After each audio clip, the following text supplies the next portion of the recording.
be brave if you're brave. I'll be brave, but only if you're brave. And it could be just you and me. We'll be family. Just wait and see. So I'll be brave if you're brave. I'll be brave, but only if you're brave. Good evening, everyone. Welcome to this evening's Lung Cancer Living Room, where we hope to have a very robust, open, and honest conversation about stigma. Welcome to those of you who are able to join us live this evening, and to those of you who will come back and watch post-live. We're happy to have you. I'm Danielle Hicks, Chief Patient Officer here at GoTo Foundation for Lung Cancer, joined by my co-moderator, who needs no introduction, Bonnie ADDARIO, co-founder and chair of GoTo Foundation for Lung Cancer. For those of you who aren't familiar with our Living Room program, it's a support and education series created specifically with patients and caregivers in mind, with the aim of facilitating educational talks from key opinion leaders. And I'm excited for you guys to meet our panel of key opinion leaders here tonight. We really aim to bring down information to a lay level so that anyone who's watching can understand and partake in the conversation. So whether you're watching on Facebook or on YouTube Live, please consider chatting with us. If you have questions, please ask questions. We have folks from the GoTo team online ready to get those questions over to us so that you can take advantage of the great panel we have here tonight. As you guys can see, we've got three folks on the line. We've got Jamie Studts, who's a PhD and professor at the University of Colorado School of Medicine. He's the scientific director, behavior oncology, University of Colorado Cancer Center. Stephen Huff, who's a survivor and advocate, and Jim Pantelas, who is a survivor and advocate. You may recognize some of these faces as they are very active in our community. As I said, tonight we're going to be talking about stigma. And if you noticed in the title, we actually asked the question, can you feel it? And I'd be willing to guess that most of those out there who have been diagnosed with lung cancer, as well as their caregivers and family and friends, have felt it and would say yes to that question. So we're excited to have this conversation. Before we get started, I always like to ask our panelists to give us a little self-introduction, tell us who they are, and why lung cancer matters to them. So I'm going to start with you, Jamie, and then we'll move over to our patients on the panel. Thank you. Happy to share a bit about what brought me to this community. And I worked in Kentucky for the first 20 years of my career, and I gained an appreciation for the burden of lung cancer in our Kentucky communities, in rural areas.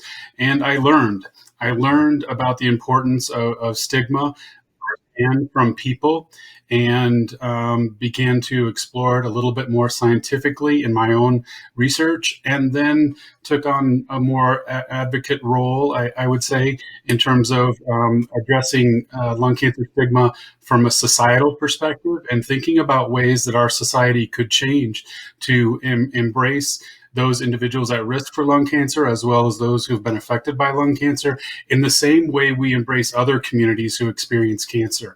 And so that is kind of what brought me here. And I'm just so excited to be here and part of this living room.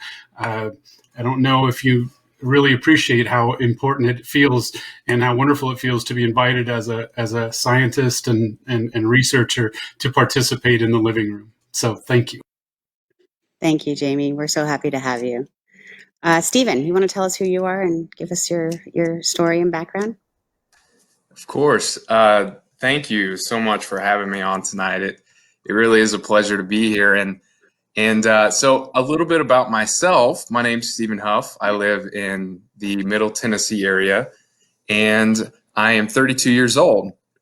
I was touched by stage 4 lung cancer at the age of 29. And it, much like everyone else, it was a complete shock. And so when I received a diagnosis at the age of 29, I wasn't sure what to make of it, and to learn that it was lung cancer on top of that was even more shocking. The only thing I had ever known about lung cancer was that it was related to smoking. And so here I am. I was diagnosed stage 4, and I am a 3.5-year survivor, I guess you could say. And I like to talk about my life after my diagnosis, because I feel like that is something that, my diagnosis has really, in kind of a strange way, it's been a gift for me, because I appreciate life way more now than I ever did before I was diagnosed. And so I'm happy to say that after my diagnosis, or since my diagnosis, I've gotten married, I've bought a house, I work full-time as a teacher, and in January, my wife and I welcomed our first bundle of joy. So we have a family now, and life is great. I am considered stable at this point, which is truly a blessing in more than one way. So I'm just glad to be here. I'm very excited to talk about stigma as it relates to lung cancer, specifically with young lung cancer patients like myself. So I'm very excited about tonight. Thank you for having me. Thanks, Stephen. We're happy to have you. Jim, what's your story? Which one? Short version.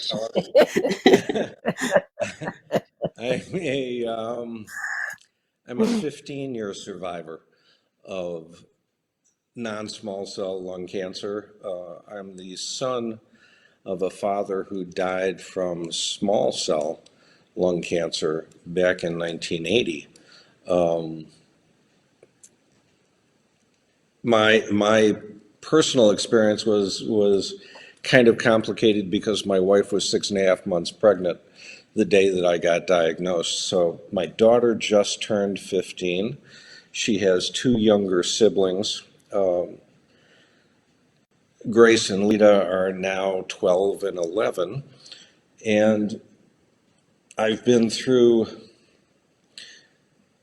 surgery, chemo, and radiation, and I have been dancing with Ned, no evidence of disease, for 15 years now.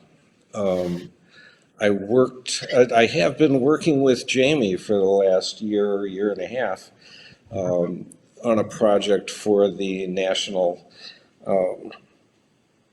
Lung Cancer Roundtable, where we've been having fun trying to figure out how to deal with the issues of stigma. So when Jamie tells you that he's kind of interested, he's really, really invested in this. The hours that we've put into this have been enormous, and he's led the subcommittee all the way. So I'm really honored to be here. Thank you, Bonnie. You're welcome, Jim. Thank you, Jim. For those of you watching who have been running around in various lung cancer community circles, I'm sure that Jim is not a new face to any of you. So we're happy to have you and the rest of the panel. So with that, and being mindful of time, I kind of want to jump into tonight's conversation. And I think one of the important starting points is really kind of identifying what is stigma. And Jamie, I'll start with you. Can you talk a little bit about what stigma is, and the difference maybe between social stigma and self-perceived stigma? Sure. So fundamentally, when I think of stigma and talking about it in the community, and is that it's an othering. It's a systematic way of behaving and thinking that separates people. It puts people apart. It puts them in a lower category where people sometimes feel superior to them, and so it creates a distance between people, as opposed to bringing people together and uniting them in different ways. And that's sort of the societal perspective. And you alluded to that there's many tiers of this and different aspects of it. How society thinks about individuals diagnosed with lung cancer or at high risk for lung cancer is one, but there is a subtle, insidious, and similarly brutal part of it, and that's the self-blame or self-stigma that some people experience. Not everyone experiences, but it can be very damaging. The same in terms of in terms of our ability to engage some of the really tremendous innovations that are happening in the entire lung cancer prevention and control and care arena, and it's just toxic, and it must go. Yeah, I couldn't agree with you more. And I know we're going to talk about this a little later on in the discussion, but that self-shame and blame really causes those diagnosed with lung cancer to kind of stay in the shadows, right? And we need voices. We need voices behind this disease. We need people standing up and speaking out. So it is definitely one of the downfalls and one of the things we'll discuss about how it has impacted lung cancer in particular. Stephen or Jim, do you guys have anything to add around the just general what is stigma conversation? I would just add that in many ways, the stigma that attaches lung cancer to tobacco use has been an engineered stigma, in my opinion. There have been marketing decisions made over the years to pit non-smoking friends against their smoking friends to convince them to quit. And you don't do that without unintended consequences. I won't say that the stigma is purposeful, but I think it's an unintended consequence of the way that we've dealt with tobacco for the last 50 years. And part of dealing with stigma is understanding that there is a relationship between tobacco and a lot of diseases. We've got 600,000 heart patient deaths every year in this country. And the biggest or single most causal factor in heart conditions that is possibly dealt with is tobacco. But heart disease doesn't suffer from the same stigma as lung cancer does. And it's because there was an outright effort to make or to attach tobacco to lung cancer. I agree with you, and I know I've had multiple conversations with various folks over the years about what you talked about. We talked about earlier, maybe some unintended outcomes, right? Where I think there are organizations out there who did really good jobs in anti-smoking campaigns and were effective in helping people to quit with some pretty scary sort of fear tactics. But what they didn't realize they were doing was also adding to and helping to create that stigma and that tie of smoking with lung cancer. So given that, well, no, let's stick on this for a little bit because I know we jumped around a little bit because I think it's important. What we're talking about right now is why stigma sort of developed around lung cancer. And I think tobacco is definitely one of them. Is there anything else that sort of ties in with that, in your opinion? And this is open for anyone. I'm gonna take that. Just 1 second. Just 1 second. You look at people with diabetes, AIDS, heart disease, lung cancer. We could go. People are more comfortable if they can blame those diseases on something specific, so then they don't have to worry about either getting it themselves or defending themselves for being a smoker or an overeater or any of those things. It's kind of like it's about the blame and the shame. You have to blame people and then you have to shame them. So they retreat into a corner. And we need people to come out of the corners together, smokers, never smokers, non-smokers, whatever, we to come out like they did with AIDS and diabetes. And, even mental health. I love it that we're starting to see, mental health being something that we need to take care of. And it's always been something we've needed to take care of. But we have to take all of those things and come out of the shadows and say, come on, world, let's fix all of this. Let's not just pick and choose what we decide, who we decide to blame, and who we decide to shame. I had a lady one time. This was early on when we first started this foundation, and what she told me just made me cry, because she said, I told people I had breast cancer because I didn't want to tell them I had lung cancer. I think that says a lot. Yeah, it does. So And I think it points back to the why people stigmatize, right? It creates a certain safety net, particularly if you're somebody who never smoked. If I never smoked, lung cancer is not something I need to worry about, which we in fact know is not true. Stephen?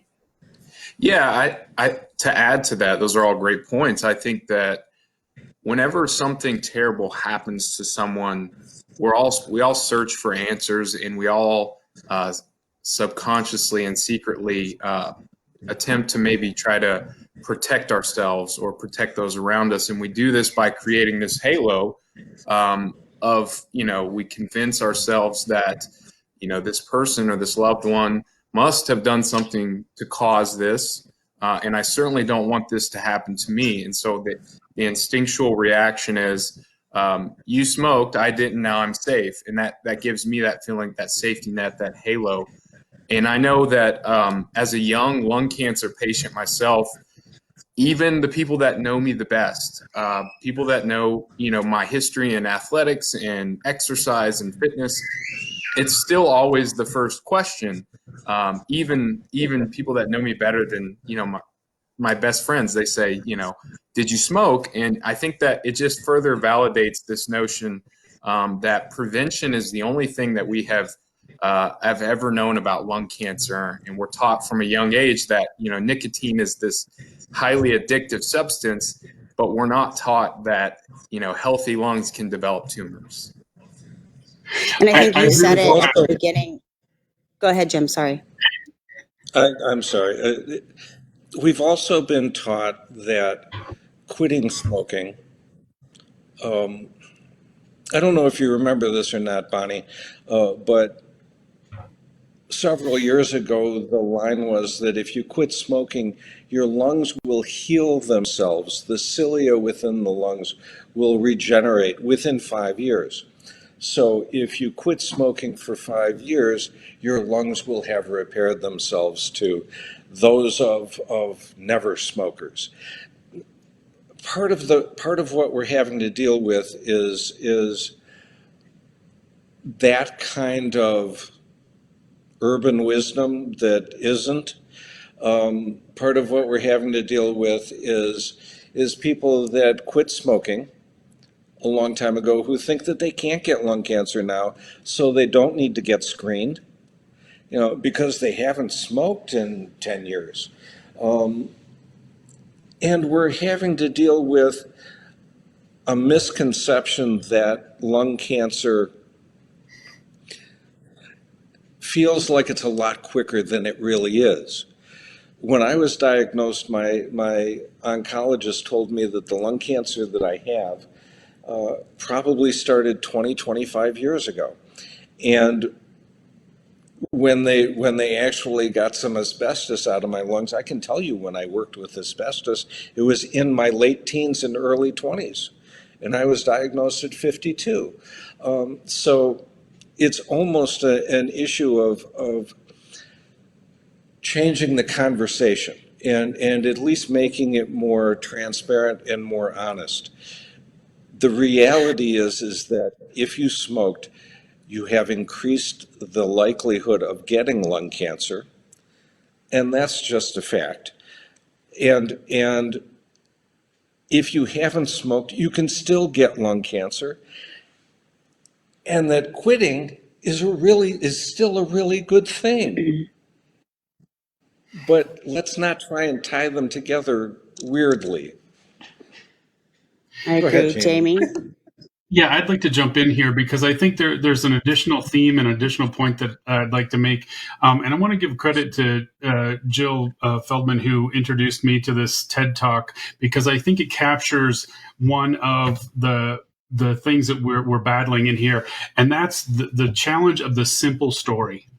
And the essential piece of this is that our entire society reduces lung cancer to tobacco. And if that's the only story that people understand, we are at a huge disadvantage because there are multiple risk factors for lung cancer. There are multiple strategies to cope with lung cancer, to treat lung cancer. There's a much broader story out there that our society does not understand. And part of that is what I think of as stigma's younger sibling, nihilism and fatalism, because the other part of the story is a very poor prognosis, and which leads us into the greatness of all these innovations that we have in terms of treatment and stratification and better targeted therapies. This is an opportunity to infuse hope and realistic hope and optimism throughout our society, and to change the way our culture thinks about our community that is far more complex than what we learned in grade school.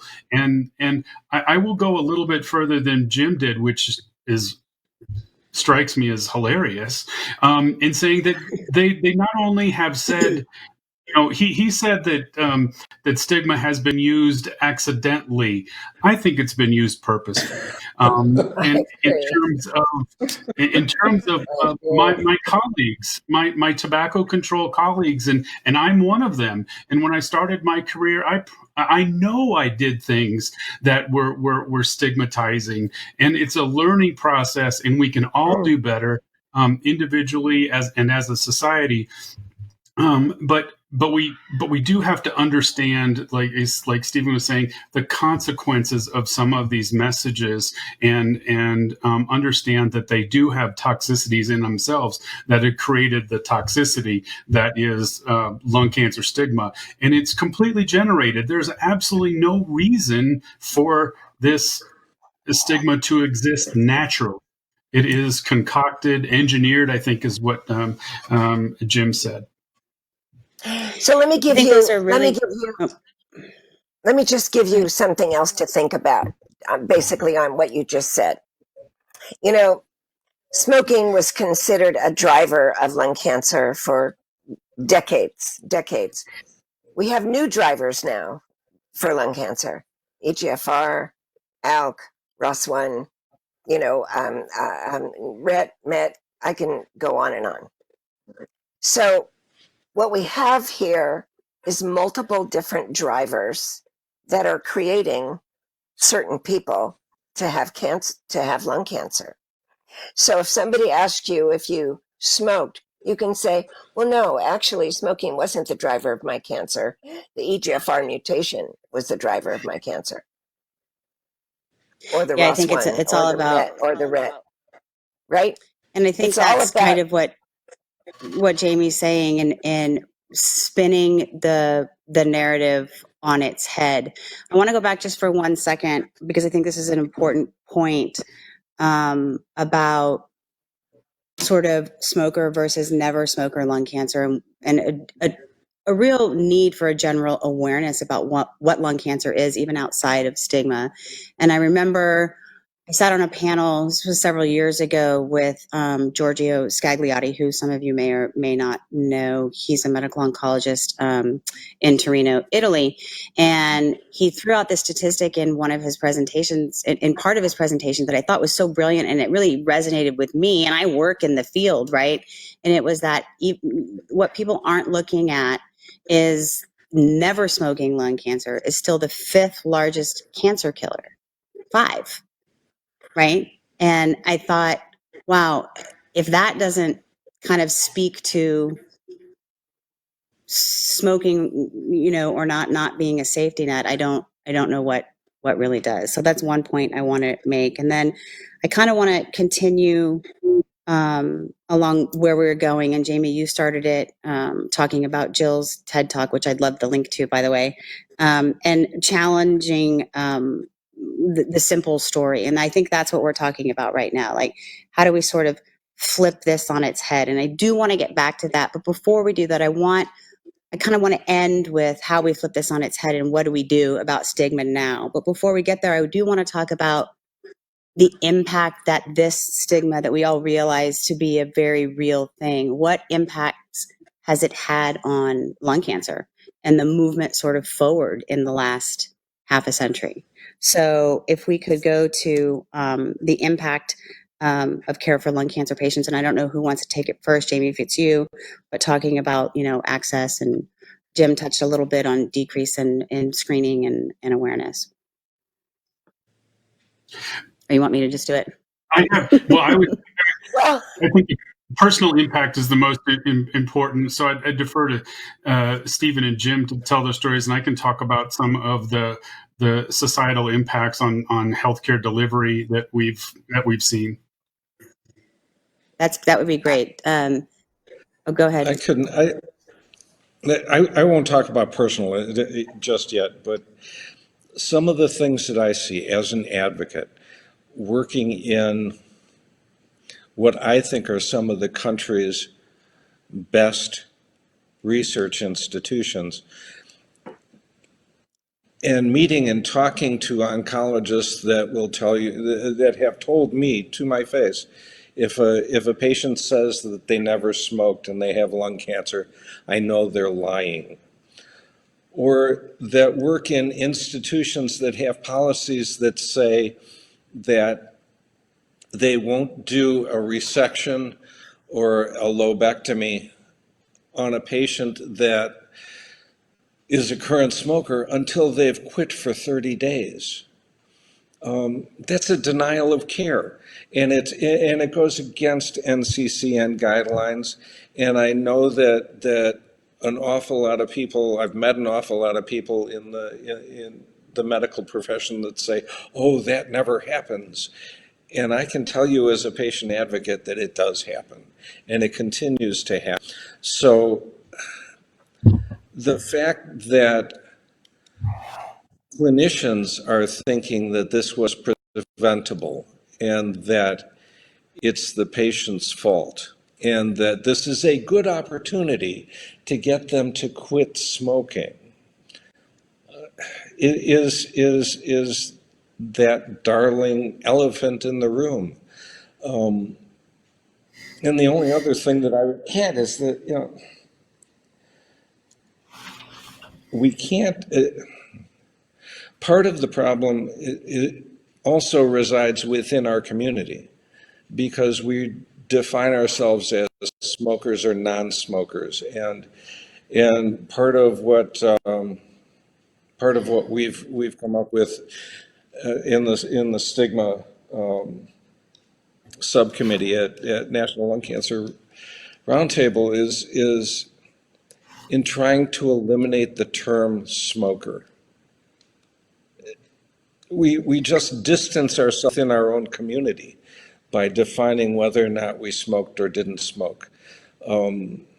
For me, I stayed out of this community for the first 5 years because most of the people in our lung cancer community who are activists are the people that are really pissed off. And they're mostly pissed off because they never smoked. And as a former smoker, I felt ostracized from my own community. So I stayed away for a long time. So there's a part of me that really believes that we self-stigmatize as much as the world is stigmatizing us. So. Well, that goes back to what I was saying just a minute ago. We have smoking cancer. We have and smoking can be a driver of lung cancer, but so are the markers that we have. Patients get very excited if they have an EGFR or an ALK or a RED or a MET or something like that. It's like, oh, wow, I have a chance. But you have as big of a chance as that smoker has having that other driver. And then you can go to radon, and you can go to all the stuff in the walls and that are causing cancer. Bonnie, that's the science that this entire stigma has eliminated in the last 50 years, is the study of the combined risk factors. Right. The latest combined risk factor that you can find for asbestos and smoking is from 1965. Nobody's done a combined risk factor on asbestos, radon, and smoking, or living in a smog-filled city and having radon, and we've just kind of killed that because we took the shortcut. We said it all is because of smoking. And It's a really not. interesting point, Not. and I should probably know the answer to this, but have they done studies, and I will dig into it if nobody knows, to look at, I mean, can they determine definitively if someone has a smoking history that their lung cancer was caused by smoking, as opposed to they may, right? So they may have gotten it anyway. Yeah, I'd like to piggyback off of that if I could. Oh. Yeah, I ahead, just wanted to. Yeah, I just wanted to add to that. I think that you face a stigma in lung cancer regardless of your age. Much to my surprise, at least. I know that for me, it was not easy. It was challenging when I was first diagnosed because I could not comprehend. I was 29. I was too young. And so when someone would ask me, did you smoke? After answering no, they were often like dumbfounded. They were confused or they were really curious, like, well, what was it then? And so I think when you start to, when you ask a newly diagnosed lung cancer patient if they smoked, I think it does hurt both parties. And what I mean by both parties is the smokers and non-smokers. And because if you smoked, it reinforces the guilt. If you never smoked or had quit for many years, you might feel some sort of burden for having nothing to blame. And so, correct me if I'm wrong, Jamie, I want to say somewhere between 70 and 80% of newly diagnosed lung cancer patients are patients that quit for an extended amount of time or never smoked. And so this public message of don't smoke, how does that fall on people that quit for 10 years or never smoked? And the answer is it doesn't do anything. And then, to piggyback on that, I think that even within the lung cancer community itself, there is a secondary or substigma of the, I have smokers or I have non-smokers lung cancer versus smokers lung cancer. And so that's something that that we need to address as patients, advocates, as ourselves. Yeah, I want to, Stephen, it is about 33% of individuals who are diagnosed with lung cancer are smoking are using cigarettes or other tobacco at the time of diagnosis. But you're right, there's no definitive way of determining whether smoking history played a role in the cancer. And at the time of diagnosis, the only reason to talk about smoking for those individuals who is to explore whether they're interested in quitting in a compassionate, empathic way. There are benefits to quitting at the time of diagnosis, but it's not for everyone. And the far more important point to achieve optimal patient care delivery and outcomes is to embrace this individual and help them through the process of receiving the best care through biomarkers and targeted treatments and whatever is evidence-based at that point. But stigma intrudes, it interferes. It interferes in clinicians, it interferes with our own ability to make decisions about going to follow something up and wanting to be stigmatized and not wanting to be stigmatized by a primary care clinician or a front office person or wherever it comes from. Those are all disincentives, harmful barriers to our community being embraced and treated like any other individual. It's just hard to think. I just keep coming back to the complexity issue. And it's just our story is complex. Our community story is much more complex than they know. And to the extent that we're successful at helping society understand lung cancer in a much more complicated way, I think is going to parallel our success in reducing and eliminating stigma. Because I'm all for dividing and different types of tumors because it guides to treatment, but we can't afford to be divided in our community. And to the extent that inside our community, if we talk about and differentiate too much, we divide ourselves, and we're not going to be as effective at moving forward. And finding ways to have compassion and empathy and share support for anyone in the community and helping them learn.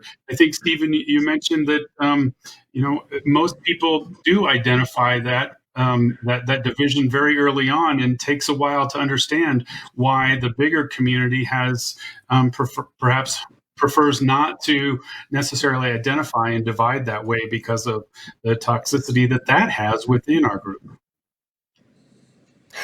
Lung cancer is a really nasty disease. It's a nasty cancer. And what we have to do is figure out a way how we communicate to the public about lung cancer. And, smoking, non-smoking, genetic markers, radon, asbestos, whatever. I don't know why people are so fired up about finding out what causes a disease and not spending enough time figuring out how to fix the disease. You can go back to diabetes, you can go back to AIDS, you can go back to, even heart disease, because honestly, it's not highly stigmatized. But people do walk away thinking, well, that person ate too much cheese and they just didn't have a good diet. And because people need to hear something that makes them feel like they're never going to get it. Yeah. So we have Bonnie, Yeah, and I to I was think we have to change that around. I was in Kenya last year, and I was a real rarity in Kenya because lung cancer is highly stigmatized in Kenya as well. But it's stigmatized because nobody survives it. Not because they're smokers, because most Right. people in Kenya can't afford tobacco products. But it's not survivable. And I think that our stigma is in part because we haven't been able to spread the words of hope that Jamie always goes back to. And that's Right, that, exactly. in 1991, we had our first standard of care developed for lung cancer. Right. Now we have a couple dozen. I sit on IRBs and I watch these trials come through, and there are some incredible trials going on for lung cancer, but there's also incredible progress being made in dealing with lung cancer, and that hasn't caught up to either the medical community as a whole or society. So if lung cancer is stigmatized because nobody survives it in Kenya, and it's stigmatized as a smoker's disease in the United States, where people still think that nobody survives it, it's Yeah. kind of weird. Exactly. One of the things I think that's really interesting, and it's sort of trending in this conversation, is around the self-shame and blame, and patients not even really wanting to talk to their healthcare providers about whether or not they smoked because they just don't want to hear it, right? They know it's not. You don't have to tell a smoker that smoking is not good for them. They know, right? And there's the addictive, the factoring in the massive addiction that these patients have is a whole other conversation around a living room. But you don't have to tell them, yet you still do, right? And I think when we look at how it has impacted things from as early on as screening, screening's been approved in this country for several years now, yet our screening rates are still lingering around 4% of the 10 million people currently qualified for screening. Right. And why is that? And I have to believe that stigma plays a huge role in these folks not wanting to go in, admit they smoked, then have to sit down because of the way the protocols, work, and have conversations, if they're current smokers anyway, about quitting smoking just to get into the CT scanner. Right. It feels like again. And I think screening is just one of the many places. I heard, Jim, I think it was you that mentioned, physicians sort of denying care or access to it because, well, you smoked, you're 70 years old and you should just go home and get your affairs in order. And bear with me because I'm coming full circle to where, it's really impeding progress still because amazing things are happening today and people don't know about it. Mom, I think you want to say something. I do. I'm frantic because your father is outside waiting for me, and I have to leave in a minute. But here's what I believe. There is so much good going on, in lung cancer right now, and we've waited.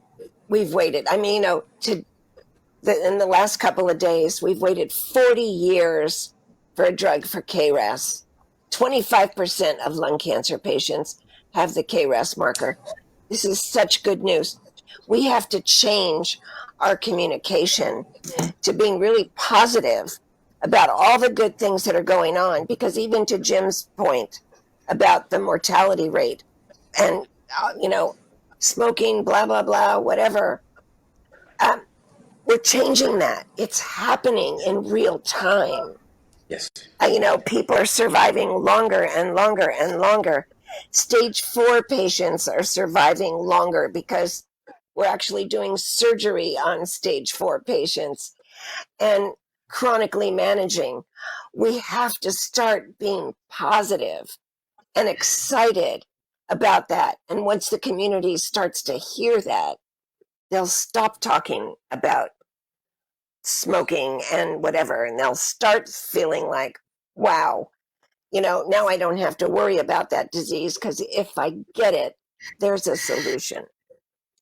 And that's a perfect segue into a question for Jamie. And this has been a great panel because we've sort of jumped all over our agenda and the flow's kind of bouncing back and forth. So forgive me for trying to keep up. But talking about the societal changes around stigma, and I think that's what you're talking about, right? What do we need to do? I have to go. Okay, I'm so sorry. I love you all. You'll figure it all out. But let's start being excited and talking about all the good stuff that's happening. Okay? Love you. Sounds good. Love you, Bonnie. Bye. So Jamie, societal changes. Let's start there. Well, I think it's building on what Bonnie just said is through this National Lung Cancer Roundtable Stigma Initiative, we've identified several themes that we would like to embed into our communications nationally and winnow that down all the way down to local communications. And those three things are urgency. And Bonnie, citing dates and times and things like this is just a poignant example of how important it is to leverage that enthusiasm, that innovation that's happening now. And the entire oncology community is recognizing that lung cancer research and practice are leading oncology right now. I joke a little bit, say we're after decades of being completely ignored, we're finally the cool kids, and everyone in fellowship wants to be a thoracic oncologist because because they have so many tools and there is so much optimism. And so we have to harness that in ways that can really change our societal perspective. So one of the theme is urgency. The time is now, and this is our best opportunity that we've ever had. We've got screening, we've got diagnosis, we've got treatment, we've got palliative care innovations. It's all there. Reasons to be optimistic.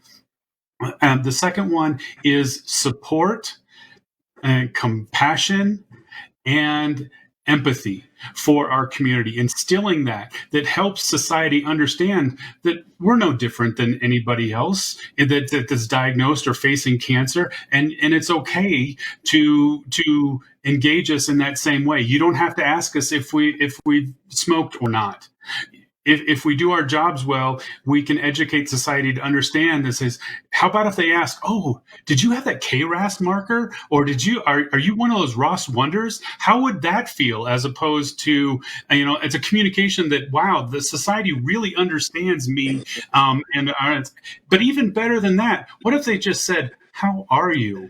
Is there anything I can do?" Why don't we get that response? Everybody else gets that response when they share a diagnosis, but instead we get, "Did you smoke?" I was going to use a foul language. To add to that, Jamie, I think you're spot on. I can't tell you how many people I have had ask me, "Oh, are you taking that drug that I saw on TV? What's it called?" And it's usually, or typically, it's an immunotherapy of some sort. But like you've scratched the surface on all night. It's turning all the negative impacts of the stigma. We talked about the reluctance to see a physician, which can lead to delayed treatment, which increases the mortality. It's this domino effect. And so what happens when we remove that stigma? The average American, sitting at home watching the lung cancer living room that knows nothing about lung cancer, probably has no idea that lung cancer is the leading cause of cancer-related deaths.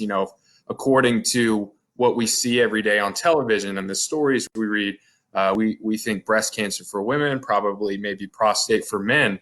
And the reason is because, those cancers are so much, they're so much more united in that sense, and they're heavily researched. And now they have such superior survival rates.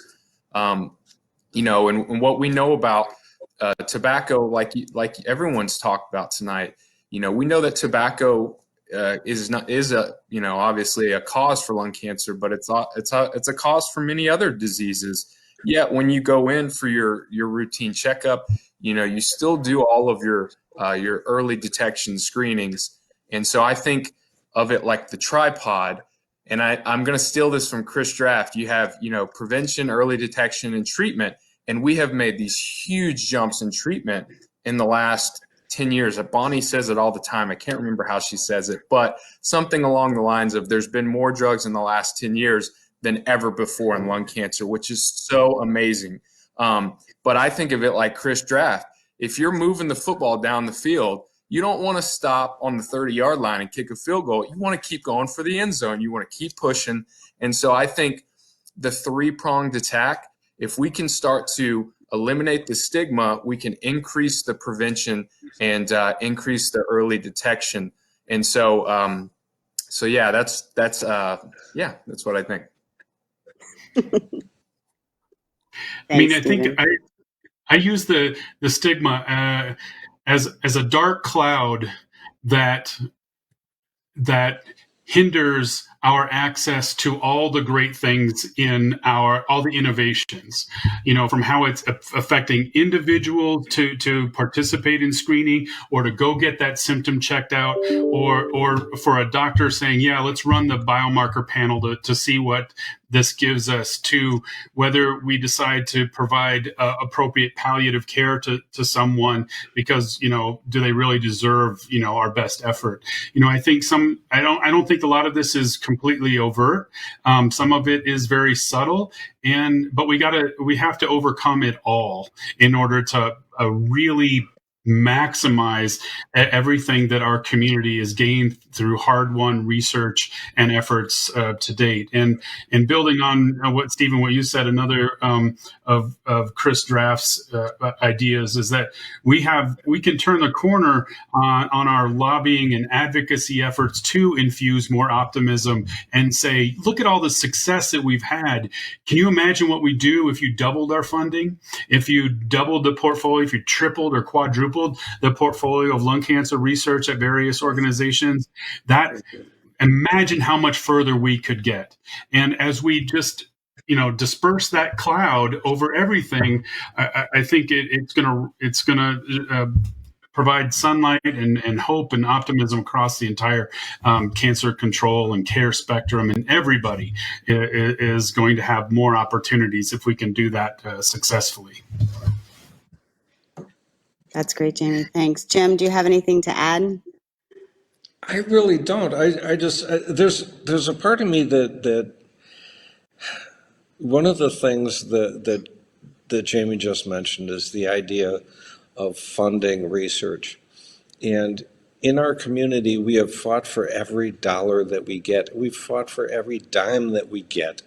I go on the Hill at least once a year, and what I find is that I have to argue against spending money on prevention because so many large organizations have spent the last 50 years saying that lung cancer is a preventable disease. Spend all your money on smoking cessation and anti-tobacco media. So they do. They spend a ton of money on prevention, and prevention isn't just tobacco cessation. If anything, prevention truly is tobacco elimination, but nobody's talking about that. But what we need is a moonshot.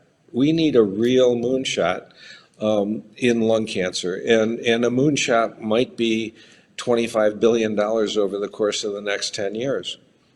But it's not $10 million or $20 million to the Lung Cancer Research Foundation out of the DOD.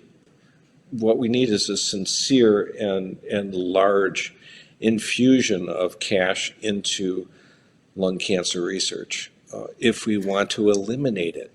And I think we can do that. We're on the path to doing that.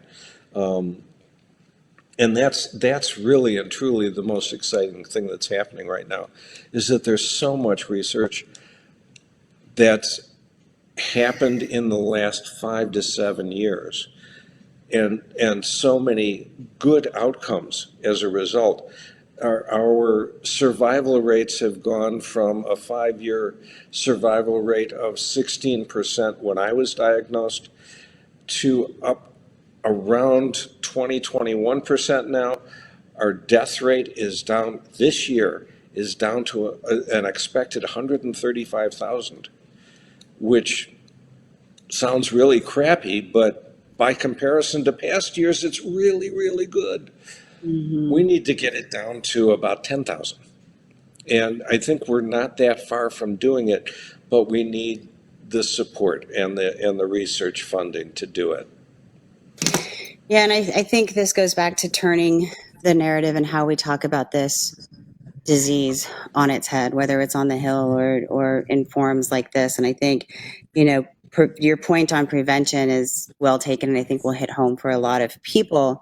And we know that even if, cigarettes were to be eliminated, which I agree nobody's talking about, and they won't, if we're being honest.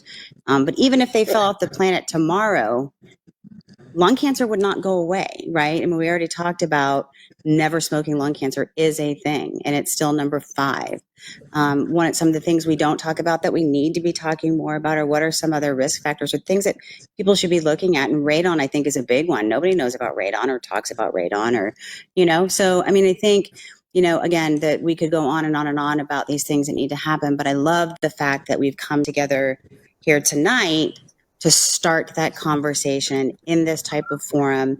And I want to be, again, mindful of time because we've only got about five minutes left. But I want to ask each of you, we've kind of gone over change the narrative and a few other things. If you could tell or ask of our community one thing, and I'm throwing this at you because I know it wasn't on the agenda and I didn't give you any time to think about it. So feel free to say I need time to think about it. But if you were to ask one thing of our community to help in this effort to decrease and eventually eliminate stigma, what would the ask to our community be? Jim? Eliminate the term smoker or non-smoker. Just get that out of your lexicon.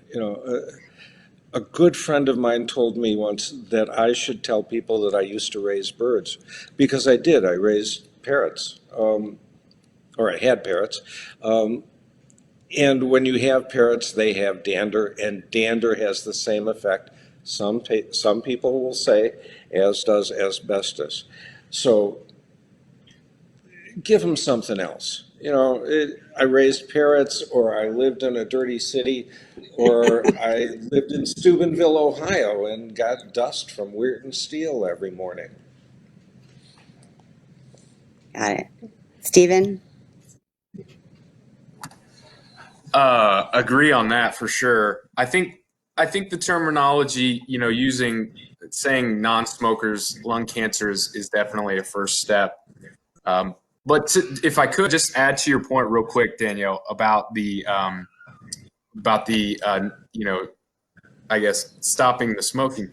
As a high school teacher, in the high schools, something that's plaguing us horrifically right now is the vaping, and which is very scary because we don't know the long-term effects of the vaping, and we do know the toxicity of the vaping itself, and so it's really scary to see this young generation of kids, falling down this line of the unknown. And so that's just something that I wanted to add to the, the prevention piece. But I would just say uniting the message as a community.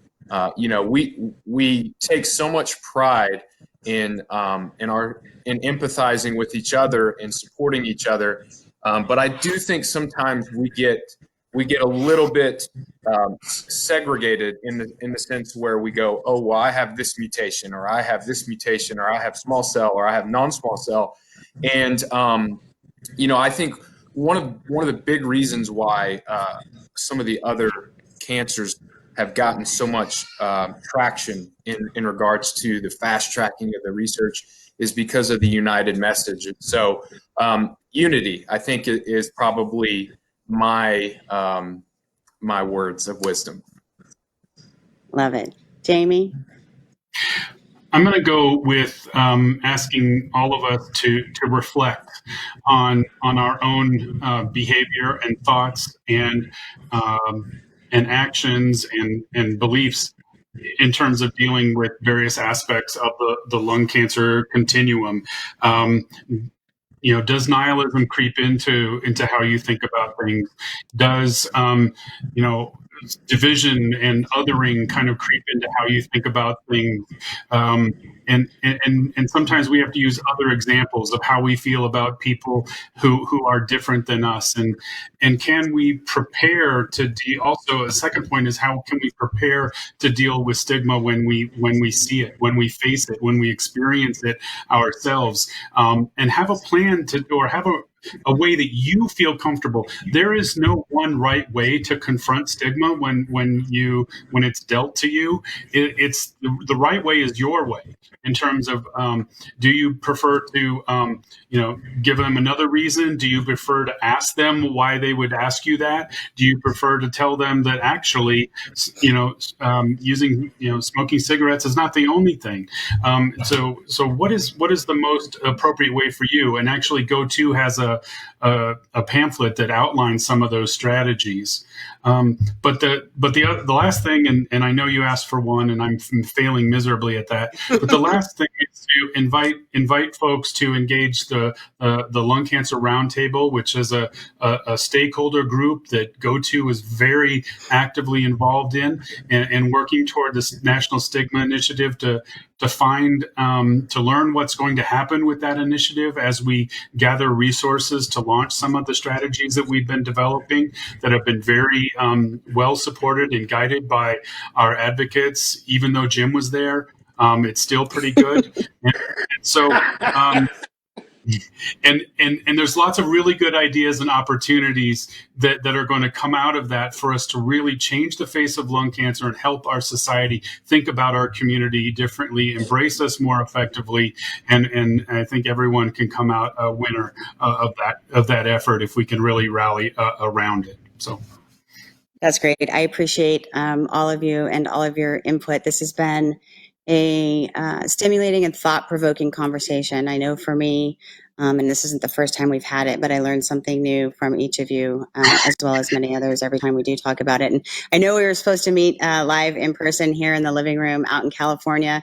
So hopefully when the world gets back to where we all really, really want it to be, you guys will agree to come out and continue the conversation.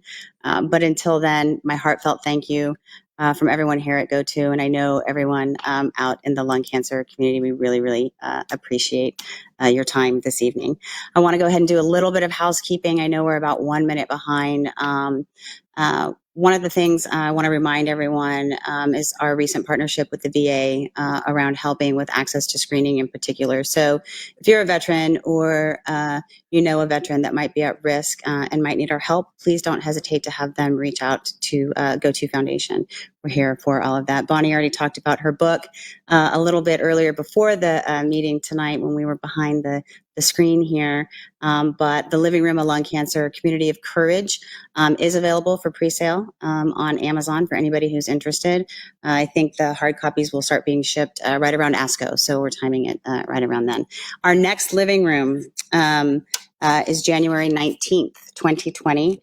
And our very own Amy Moore, PhD, Director of Science and Research, woman, mom, friend extraordinaire, will be coming talking about the vaccine. So our title is New Year, New Era, Ushering in a New Generation of Vaccines. So we're going to kind of circle back a little bit in the beginning of 2021. I know everyone's anxious and is watching the news and wants to see how this vaccine might impact our community. So we will be having that discussion on January 19th.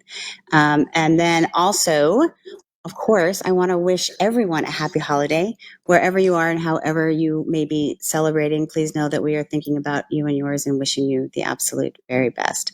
Again, a huge heartfelt thank you to all of our panelists, all of you watching live or post-live, Peninsula Television, who's in the back end running all of this for us. And then, of course, our supporters. Without their support, we simply wouldn't be able to bring this to you every month the way we do. So Amgen, AstraZeneca, Boehringer, Ingelheim, Bristol Myers Squibb, Foundation Medicine, Genentech, Jazz Pharmaceuticals, Lilly, Merck, Novartis, Regeneron, Sanofi, and Takeda. Thank you, thank you, thank you. And with that, we'll say goodnight to everyone, and we'll see you next month.